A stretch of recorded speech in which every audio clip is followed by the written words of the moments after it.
Hey everyone, hopefully you're having a good day. My name's Andy. My channel's Finding Value. Scroll through the comments section, and on the channel, I like doing this just to answer some of your guys' questions, make sure that I'm connecting with everybody, and you guys are getting your questions answered. I can't answer all of them, but I try my best to hit the ones that I think will benefit the majority of people. We have a lot of new subscribers that have joined from the Mineko crew. Welcome. Thank you for coming in.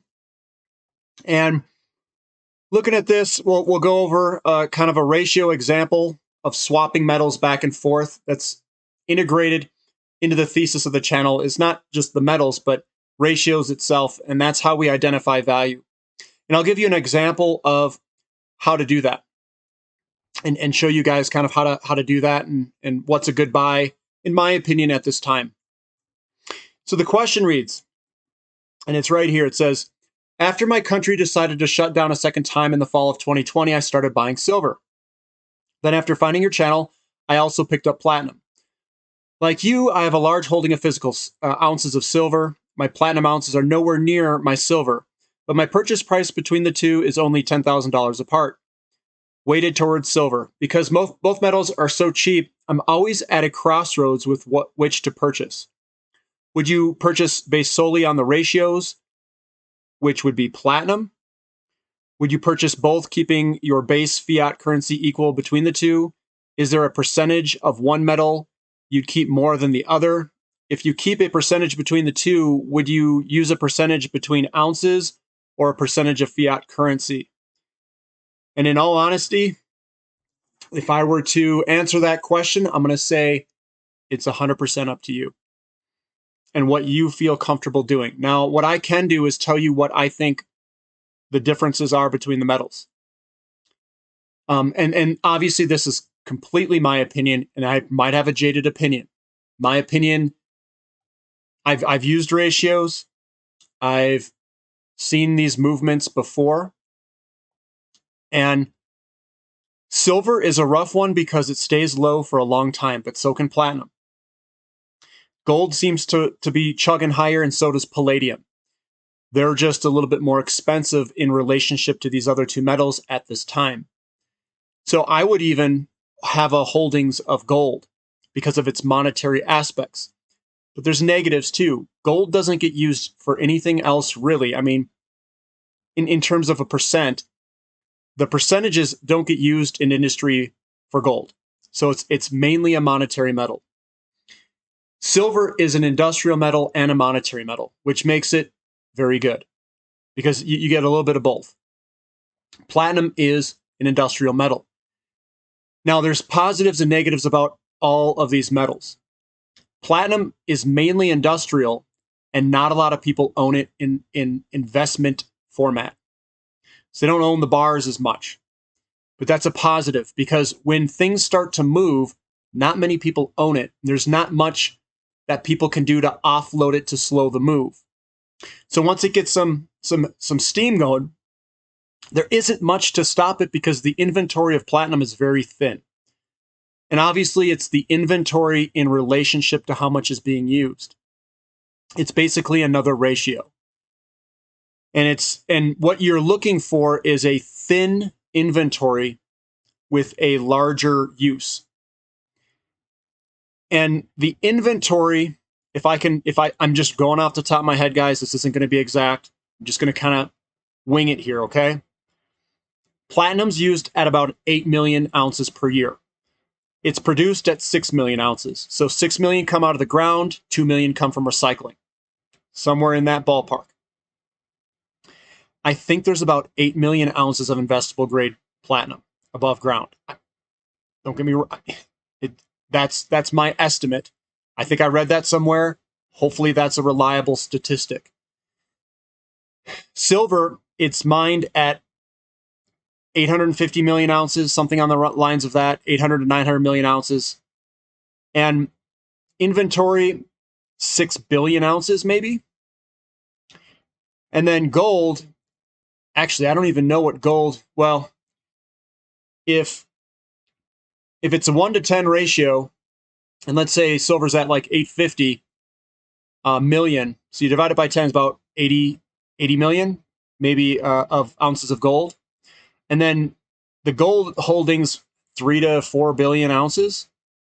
So if you look at the inventory to use ratio, if platinum's consuming 8 million ounces and there's only 8 million in above ground inventory in investable grade format, that's a pretty good ratio of a 1-to-1 relationship.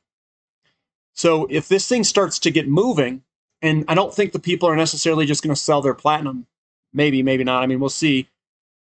But a certain percentage is willing to sell it at higher prices. So you've got less of a resistance when you move up, because a lot of it is used in industry, and only some of it can be recycled. Silver, there's far more. There's far more silver, and there's a lot more people that own it. And conversely, it's a double-edged sword. When people get scared, they all run to silver. But when the prices go way up, they're also more likely to offload it. So it's a double-edged sword there. And gold seems to be held and accumulated, and it just continues to track higher over long periods of time. So the least risk one, if you're not going to do any trading, would be gold, in my opinion, or palladium. Palladium would be another one that you could hold very long term, but it is industrial, and you could say that eventually we're going to use less catalytic converters far down the future, far down there, far away. Hydrogen, you got the hydrogen economy coming. That uses platinum fuel cells at the moment, and I think it will continue to do that for many years. We've hit peak platinum in 2006. The supply has been declining ever since. The risks for platinum and something happening in Africa could hit the platinum group metals quite hard if something happened in South Africa, because the majority, 70 to 80% of the metals, of the platinum group metals, come from South Africa. Silver is a byproduct metal. It's something like 57 to 60% of everything of the entire silver production is byproduct metals. So they'll be mainly doing zinc, lead, I don't know, I can't remember all of them. Zinc, copper, and something else. And the byproduct of silver is about 57, 60% of the silver production per year. If those were to decline, you might see less silver. If they were to be ramped up quite substantially, you might see more silver. So the silver supply is at the whims of other metals. And that's something to think about. Platinum is far more rare than gold. It's far more rare than, obviously, silver. It's more rare than palladium. It is a very rare metal. I think the saying is gold can fill up 3 Olympic-sized swimming pools. Platinum can fill up one of them up to your ankle. And that's how much platinum there is in the world. It can also fit in a 2-car garage, all of the platinum ever mined in the world.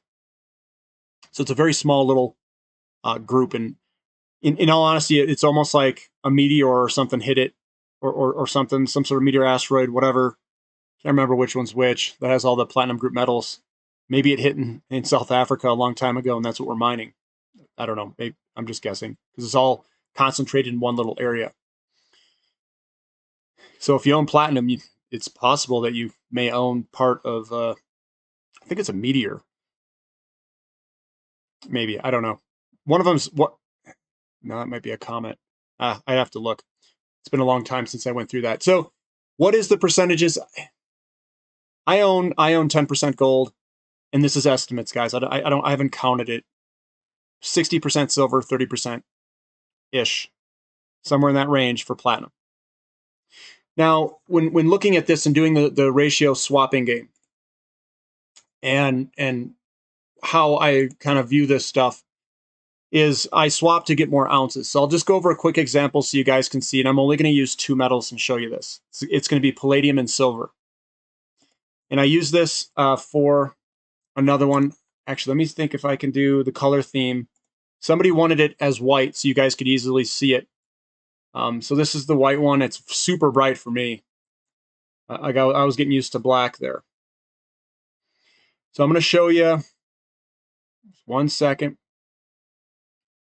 Here's the palladium. So I'm going to do the palladium to silver ratio. It looks like we had a funky glitch in the system. So what this example is here is I started at the beginning in 98, 99. And I took very close to the highs and bottoms, which is just an example, guys. It doesn't mean you'll get the exact returns here. I'm just using it as an example to show you what's possible.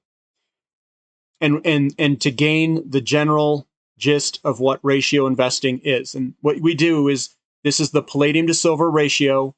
This is how many ounces. So 1 palladium ounce can buy this many silver ounces on the right-hand side. And this is your time. You buy 1 ounce of palladium here. At that time, it was $200. So you buy it right here.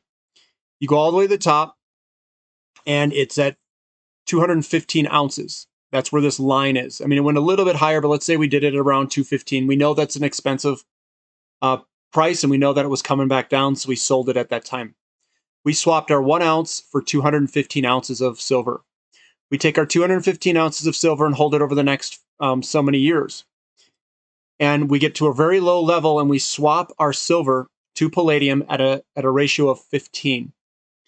So it's 215 ounces divided by 15, and now we have 14 ounces of palladium. From 1998, 1999, all the way till 2009, we have gained 13 ounces of palladium. So we've got an additional 13 for a 14 total. We take our 14 ounces and we hold it, and we ride it all the way back up to 170. At 170, we take 14 times 170, and we now have silver of 2,380 ounces. And at $23 an ounce, you could probably get more than that. I'm just going to use a conservative number.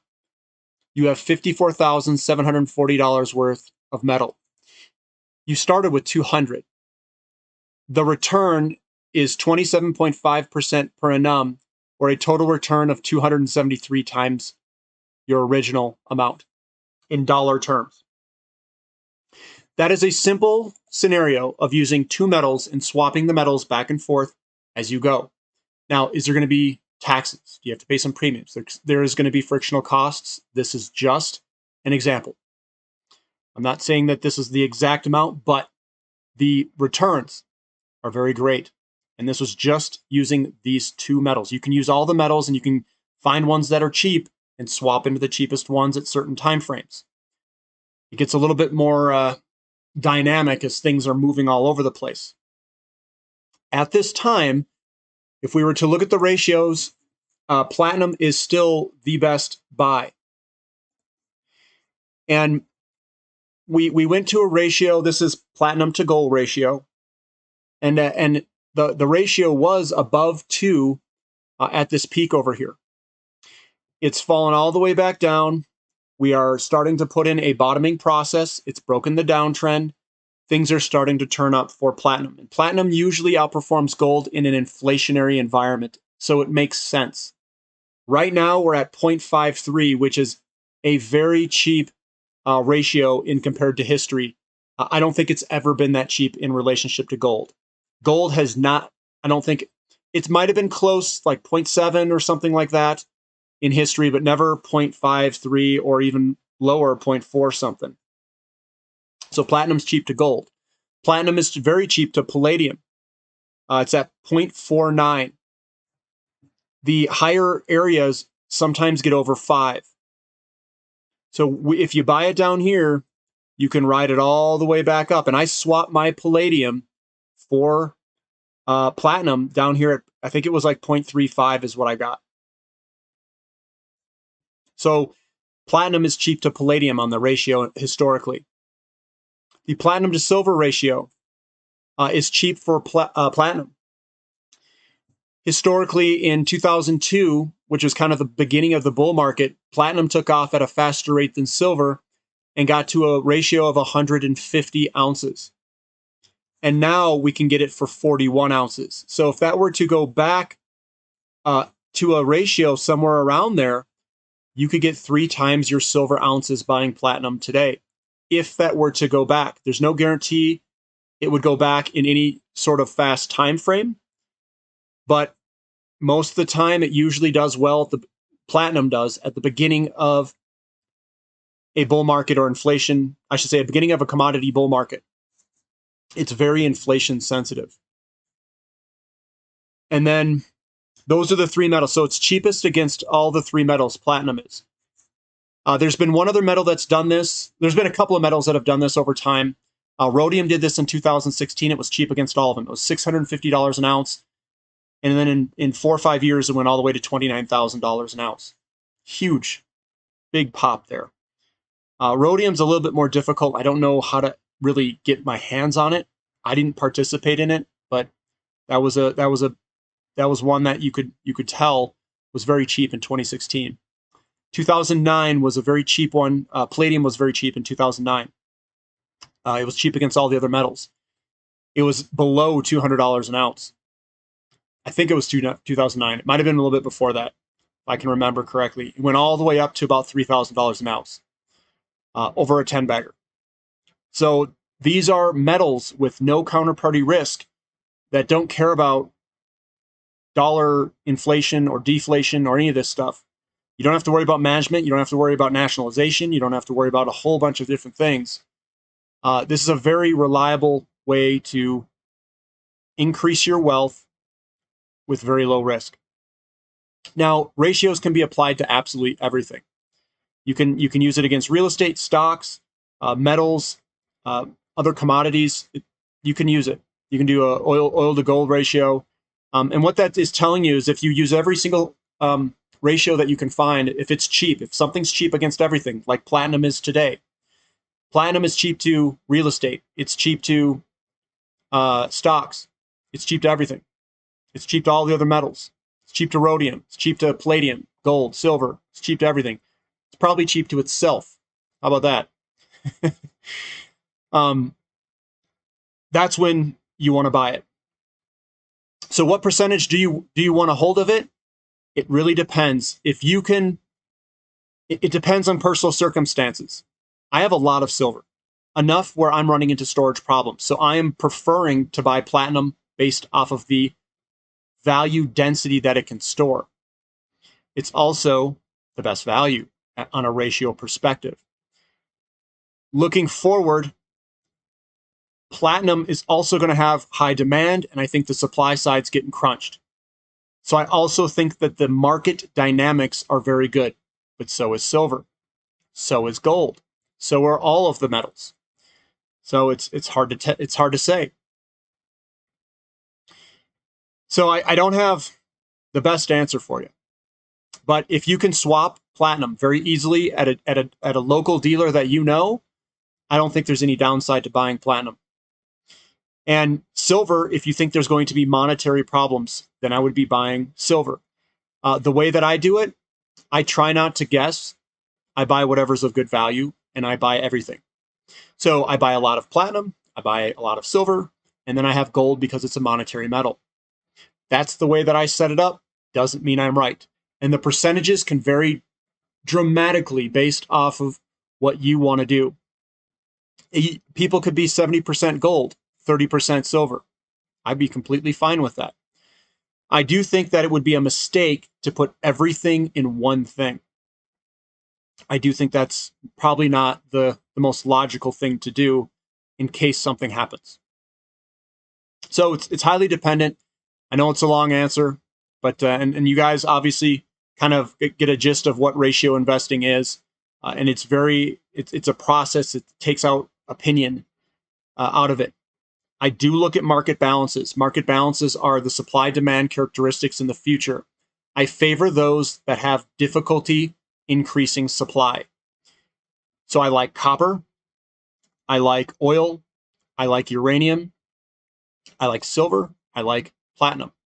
I like those a lot. And I think gold's going to have some problems on the supply side as well, increasing the production of gold. So I think all of them are good.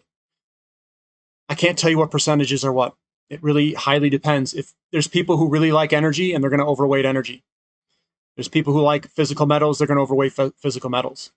It's whatever you feel most comfortable with and whatever you can hold on to and feel the best doing. That's what I recommend. If you guys like this content, give me a thumbs up. Subscribe to the channel if you haven't already, and thank you for listening. This is Finding Value.